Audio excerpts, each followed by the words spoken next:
Hey everyone, welcome back. Ready for another deep dive. Today, things are getting crafty. We're talking wood router operators. That's right, and it's not what you might think. Forget those fuzzy images of dusty workshops. We're talking serious tech precision tools. Yeah, this isn't your grandpa's woodworking, right? Not even close. We're diving into the world of CNC programming, working with all kinds of wood. Some gorgeous, some, let's just say they have a mind of their own. Sounds like there's more to it than meets the eye. And luckily for us, we've got RoleCatcher's insights to guide us. For those who haven't tuned in before, they're like that friend who always has the inside scoop on career paths. Totally. They give you the breakdown, detailed guides, interview tips, even real-life examples of how people in this field have moved up the ranks. Love it. So, no more stalling.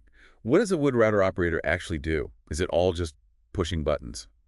Well, imagine this. You've got a powerful tool with a rotating head that carves into wood with incredible accuracy. We're talking different depths, smooth movements. Okay, starting to see it. But here's the kicker.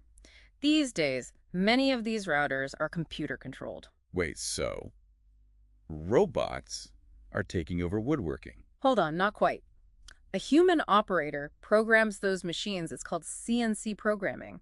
This ensures those intricate, super precise designs. Like those mind-blowing wood sculptures you see online, the ones that look crazy detailed. Exactly. We're talking about that level of detail. And that actually brings us to the work environment. Where does all this magic happen? All right, paint me a picture. Are we in a high-tech lab or something? Think more like a mix. You might be in a furniture factory, buzzing with activity.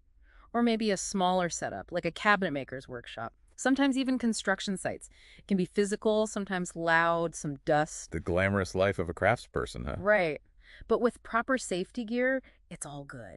And safety is key, especially with these powerful tools. Makes sense. But that makes me wonder, with all this talk about computer-controlled this and automated that, is there even a future for wood router operators? Are robots going to steal all the woodworking jobs? It's a question a lot of people are asking. Automation is changing things, that's for sure. But it's not a simple case of robots taking over. How so? Think of it this way. A machine can crank out 1,000 identical table legs flawlessly.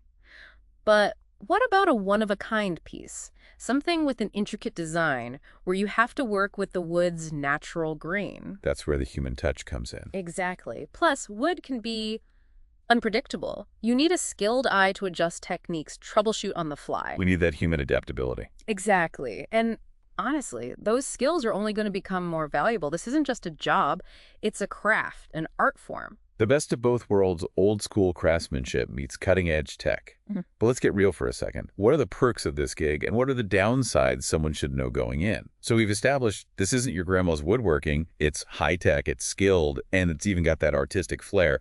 But what about the pros and cons? What should someone actually consider before diving into this world?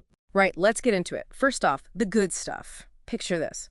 You take a raw piece of lumber and turn it into something beautiful, something useful. We're not just talking mass-produced furniture here. Think custom cabinets, intricate moldings, even restoring antique pieces. There's that creative element, that craftsmanship. You're not just stuck on repeat, doing the same thing every day. Exactly. And speaking of variety, the wood itself. Cherry, walnut, mahogany, you'll work with all sorts of species, some you probably never even heard of. Each one has its own personality, the grain, the color, even the smell. Okay, now it does sound pretty great, like bringing a bit of nature into the workshop. It really is. And the more experience you gain, the more you develop this almost sixth sense for how different woods will react to the router. You're not just cutting, you're shaping, almost like a sculptor with clay. Now you're speaking my language. Yeah. But we've got to address the maybe not so glamorous side. What are some downsides someone should know about before jumping in? Sure. It's physically demanding, let's be honest. You're on your feet a lot, often in a noisy environment.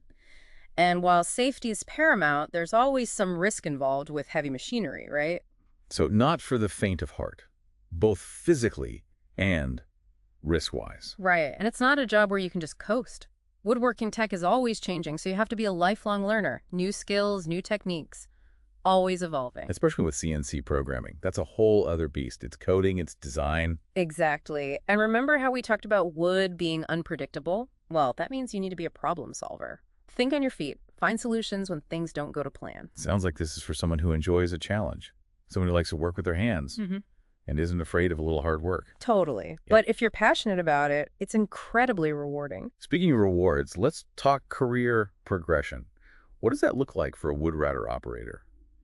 What are we talking about here? So you could climb the ladder, right? Start as a junior operator, work your way up to a senior role, maybe even end up supervising a team. So leadership opportunities are on the table. Absolutely. Or you could specialize, become a CNC programming whiz, the go-to person for those high-tech machines. Like we said, it's not just woodworking at that point. It's coding, problem solving, almost like being a wood whisperer, talking to those machines. Oh, I like that, the wood whisperer. And hey, let's not forget entrepreneurship. With the right skills, you could start your own shop. Custom pieces, restorations. The sky's the limit. There's that creativity and business savvy combo we hear so much about these days. Yeah. You're not just mastering a craft, but building a brand. Exactly. And that's where resources like RoleCatcher come in handy. They give you a feel for the different paths, the skills you need. Your personal woodworking career roadmap. Exactly. And speaking of RoleCatcher, they've got some really interesting interview tips for aspiring wood router operators. Let's dive into those, because that interview, that can make or break your chances. Oh, absolutely. It's your time to shine, show what you know, and show those hiring managers you're passionate about this field. Okay, so let's talk interview prep. RoleCatcher seems to have the goods on what hiring managers are really after. What are some of those make or break questions? Well, you'll definitely get the classics. Tell me about yourself, why this position, that kind of thing. But then it might throw you a curveball. Something like, you're working on a piece, right? And the grain pattern is, let's say it's bubinga wood, super unpredictable. How do you avoid tear out? Bubinga wood. Okay, see, already learning new stuff. Yeah. And tear out. That doesn't sound good. Not really. It's when the wood splinters or chips while you're routing. Usually has to do with the grain direction or maybe the wrong router bit. Hiring managers want to know you're thinking about that stuff, not just the basic cuts. They want someone who understands the wood itself, the whole process. Exactly. They might even get specific. Ask about different types of joinery or how you ensure accuracy with templates, really showing a deeper understanding. Like that old saying, measure twice, cut once. But in this case, it's more like understand the wood, program the router, and create something amazing. Love it.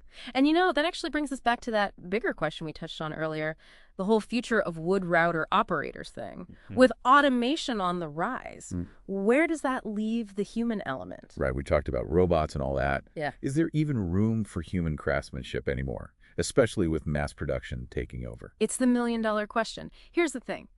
Technology, automation. Amazing for efficiency. You want consistent high volume. Robots are your friend. But they lack that creative spark, that adaptability, that problem solving in the moment. That's pure human. So, are human wood router operators doomed? Is that what we're saying? Not at all. If anything, the opposite. As tech gets more advanced, I think those who can bridge the gap, the ones who get both the digital design, A&D, the hands-on expertise, those are the ones in demand. So don't fear the robots. Yeah. Learn to work with them. Exactly. The wood router operators of the future. They'll be fluent in both worlds. 3D modeling software, no problem. CNC programming, second nature. But then they can also make those subtle adjustments on the fly when the wood throws a curveball. The bilingual craftspeople. Yeah. Speaking the language of tech and the language of wood. There you go. I love that. And, as mass-produced stuff becomes even more common, I think people are going to crave those unique handcrafted pieces.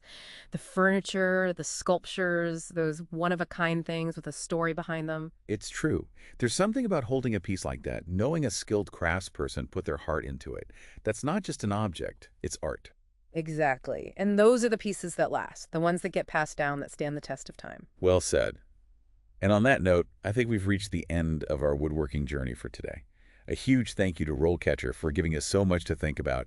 Their insights are always spot on. Couldn't have done it without them. And to everyone listening, whether you're drawn to the precision of CNC programming or that hands-on feeling of shaping wood, remember, the world of woodworking is vast. So go out there, explore, create, and never stop learning. Until next time, happy woodworking, everyone.